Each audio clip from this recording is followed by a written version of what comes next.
I had always thought life would be smooth after getting married. I grew up in a loving but modest home, and despite the loss of my parents in my late teens, I carried their values with me: kindness, humility, and strength. My husband, Ethan, had swept me off my feet during our college years. He was charming, ambitious, and seemingly the perfect partner. At first, his family seemed welcoming enough. His mother, Eleanor, would flash a polite smile, though it never quite reached her eyes. His father, Gerald, was a man of few words, but his disapproving glances often lingered a little too long. Still, I chose to see the best in them because I loved Ethan. We moved into the large family estate soon after our wedding, as per Eleanor's insistence. She claimed it was only temporary until we could save for our own home. It seemed generous at first, but little did I know, I was walking into a gilded cage. Things started subtly, almost imperceptibly. I began to notice how Eleanor would frequently compare me to their family friends' daughters-in-law, who were doctors, lawyers, or heirs to substantial fortunes. You know, Olivia managed to host a charity gala for 300 guests all by herself, Eleanor once said, her tone dripping with feigned admiration. Isn't that impressive, Ethan? I smiled, feeling the sting but brushing it off. That does sound impressive, I replied. She's a natural, Eleanor continued, her gaze cutting into me. Not everyone has the upbringing for it. Ethan didn't defend me, he didn't even notice. It was easier to let these comments slide than to start a conflict. At least, that's what I told myself. Soon, Eleanor began treating me less like a family member and more like staff. She'd leave lists of tasks for me to complete during the day: ironing their clothes, polishing the silverware, and preparing dinner. Initially, I tried to comply, thinking it was a way to earn her approval, but no matter how hard I worked, it was never enough. One evening, after spending hours preparing a 3-course meal for the family, Eleanor frowned as she tasted the soup. "It's too salty," she declared, pushing the bowl aside. "Do it again tomorrow, and please, follow the recipe this time." Ethan said nothing, he didn't even meet my eyes. Ethan's long hours at work left me alone in a house that didn't feel like home. I tried to focus on hobbies, even attempted to make friends in the area, but Eleanor discouraged me.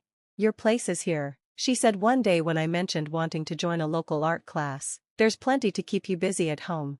I realized then that she didn't see me as her son's wife, an equal partner in life. She saw me as an inconvenience, a mistake Ethan had made by marrying beneath their station.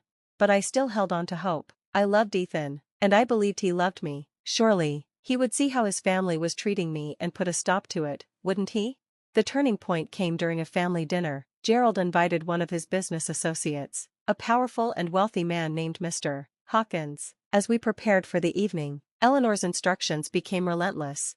"Make sure the linens are pressed perfectly," she snapped, "and don't embarrass us in front of Mr. Hawkins. He values class, and you're still learning." Her words stung, but I nodded and set the table with care. When Mr. Hawkins arrived, I was introduced briefly, before being relegated to the kitchen. I overheard snippets of their conversation as I served hors d'oeuvres. "She's very lucky to be part of this family," Gerald was saying. "Ethan is too kind. He could have married anyone, but he has such a big heart." The implication was clear. I was a charity case. My face burned with humiliation, but I kept my composure. The night dragged on, and by the end, I was left cleaning up alone. Ethan didn't even offer to help. I finally broke down in the dimly lit kitchen, tears streaming down my face as I scrubbed dishes, wondering how my life had come to this. I didn't know it then, but that dinner would set in motion a series of events that would change everything. The aftermath of the dinner left me emotionally drained. My days were starting to blur together, each one a copy of the last: cleaning, cooking, and being invisible in a house that should have been my sanctuary. But something about that night lingered in the back of my mind, an invisible weight pressing down on me. A week after the dinner, Eleanor summoned me to the living room. She was seated on the ornate couch, a cup of tea in her hand. Gerald stood near the fireplace, his arms crossed, wearing his usual look of quiet disdain. "We'll be hosting Mr. Hawkins again," Eleanor announced. "It's important that we make a good impression this time. Gerald has been working on a significant deal with him, and we can't afford to let anything go wrong." I swallowed hard. "Of course, what do you need from me?" "Everything to be perfect," she replied, her voice cool. "And this time, try not to look so plain. Presentation matters." I felt my cheeks flush with embarrassment, but nodded. As I walked away, I couldn't help but feel the weight of their expectations. I wasn't just a wife in their eyes, I was a pawn in their endless pursuit of social status. The day of the dinner arrived, and I worked tirelessly from dawn. The house gleamed, the table was set with the finest china, and the aroma of roasted lamb filled the air. By the time the guests arrived, I was exhausted, but Eleanor insisted I be presentable. As Mr. Hawkins stepped through the door, his presence seemed to command the room. He was tall, impeccably dressed, and carried an air of authority. His sharp eyes scanned the room until they landed on me. For a brief moment, I thought I saw something flicker across his face, a mix of recognition and shock, but just as quickly, it was gone. Dinner began, and I quietly served the courses, avoiding eye contact with anyone. As I placed a dish in front of Mr. Hawkins, he looked up and said, "Thank you, miss. Have we met before?" The question caught me off guard. I stammered, I don't think so." He tilted his head slightly, as though trying to place me. "You look familiar." Eleanor intervened, her tone sharp. "She's Ethan's wife. She tends to stay out of the spotlight." Mr. Hawkins didn't respond but gave me a small, polite nod. The rest of the meal passed uneventfully, but I couldn't shake the feeling that he was watching me, studying me. The next morning, while cleaning up the dining room, I heard a knock at the front door. Expecting it to be a delivery, I opened it without much thought. To my surprise, it was Mr. Hawkins. "Good morning," he said, his tone polite but firm. "May I speak with you?" I hesitated. "Of course, should I get Gerald?" "No," he said, shaking his head. "I came to see you." He stepped inside, and I led him to the sitting room, my mind racing. What could he possibly want? As he sat down, he studied me carefully. "I was up all night thinking," he began. "I couldn't shake the feeling that I've seen you before." I frowned, unsure where this was going. "I don't think we've met." "Perhaps not directly," he said, pulling out his phone. "But does this look familiar?" He showed me a photograph. My breath caught in my throat. It was of my parents. They were younger, smiling brightly at what looked like a formal event, and standing next to them was a younger version of Mr. Hawkins. How do you have this?" I whispered. "I was close friends with your parents many years ago," he said, his voice softening. "Your father and I worked together, and your mother was like a sister to me. When I saw you last night, I couldn't believe my eyes." "You're their daughter, aren't you?" Tears welled up in my eyes as I nodded. "Yes, but they passed away years ago." He leaned back, his expression a mix of sorrow and relief. "I had no idea. They spoke of you often, how proud they were of you." "I lost touch with them after they moved, and I always regretted it." For the first time in years, I felt seen. Mr. Hawkins' words were like a lifeline, pulling me out of the darkness I had been drowning in. He asked about my life, and I hesitated to share too much, but something about his genuine concern made me open up. "I'm glad I found you," he said finally. "Your parents were extraordinary people, and I owe them so much. If there's ever anything you need, don't hesitate to ask." I nodded, still overwhelmed by the revelation. As he left, he gave me one last look and said, "You deserve better than this." Those words echoed in my mind long after he was gone.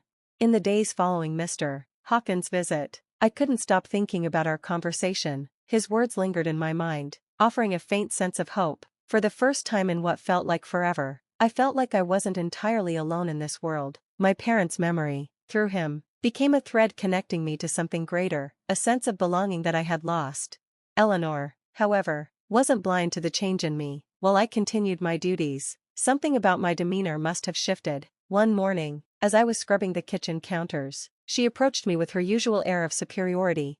"You've been awfully quiet lately," she said, her eyes narrowing. "Not that you're one for conversation, but you seem distracted." I shook my head quickly. "I've just been tired." She studied me for a moment before nodding. "Well, keep your focus. We're hosting another dinner next week. Gerald's promotion depends on securing Mr. Hawkins' partnership." My heart sank. Another dinner? The idea of being paraded around like a servant again made me nauseous. But then I remembered Mr. Hawkins' parting words, "You deserve better than this." A few days before the scheduled dinner, I found an envelope addressed to me on the hall table. It wasn't the type of thing Eleanor or Gerald would bother with. They never acknowledged my personal life. Curious, I opened it and was stunned to find a handwritten letter from Mr. Hawkins. "Dear Ava, it was truly a shock to see you again, but also a blessing. Your parents were dear to me, and I can't bear the thought of their daughter being treated unfairly. I have arranged for an opportunity that I believe could change your circumstances. If you're willing, come to my office this Friday at noon. I'll explain everything." Warm regards.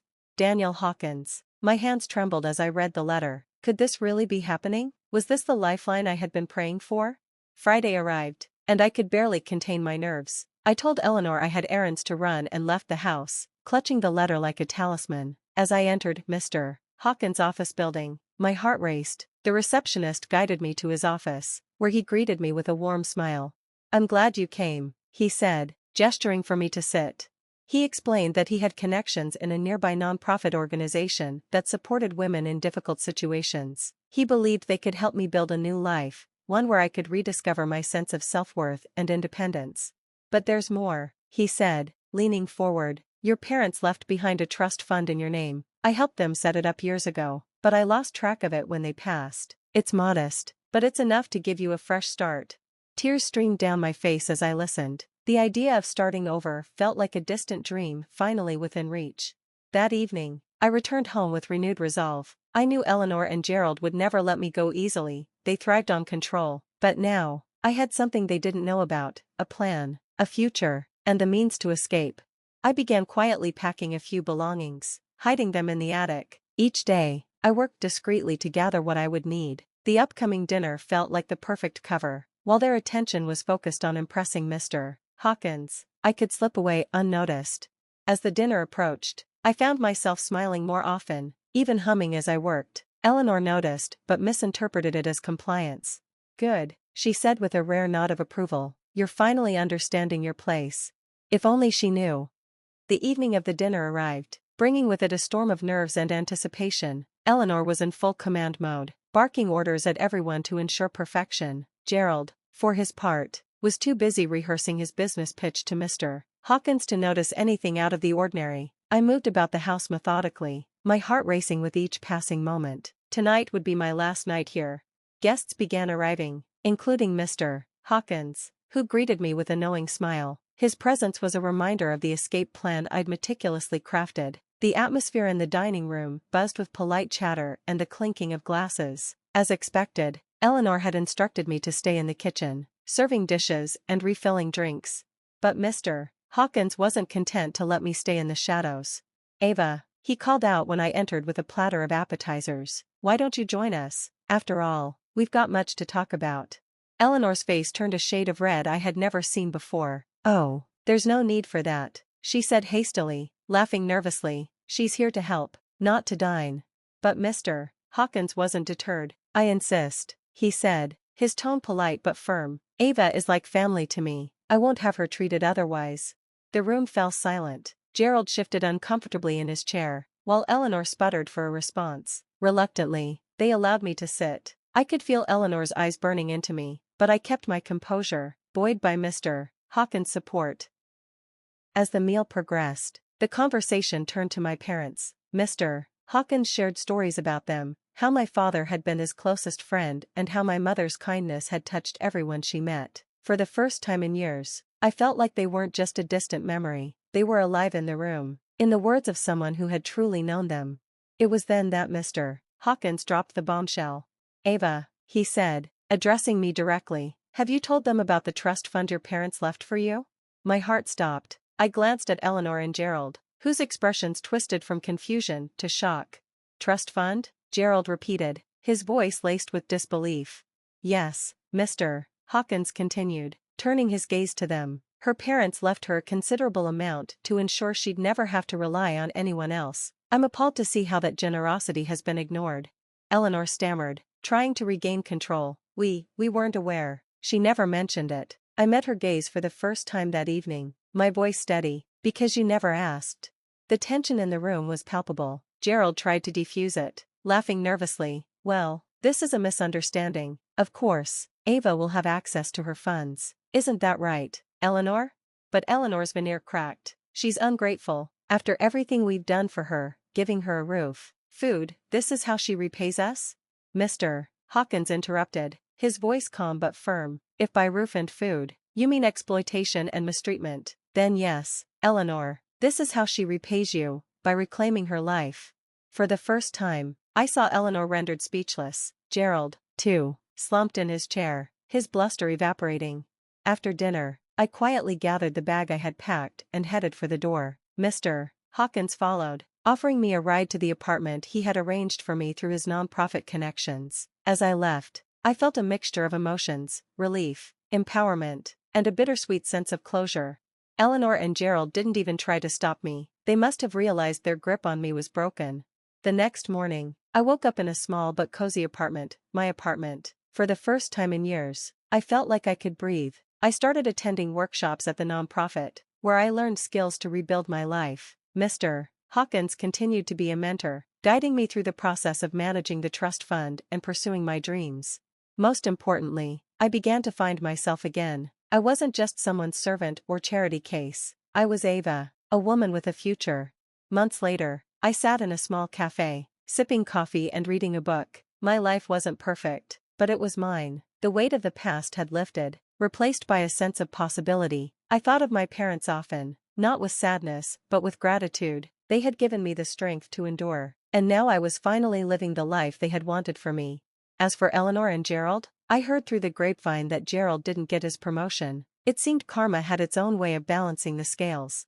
But I wasn't focused on them anymore. My life was ahead of me, and I was ready to embrace it.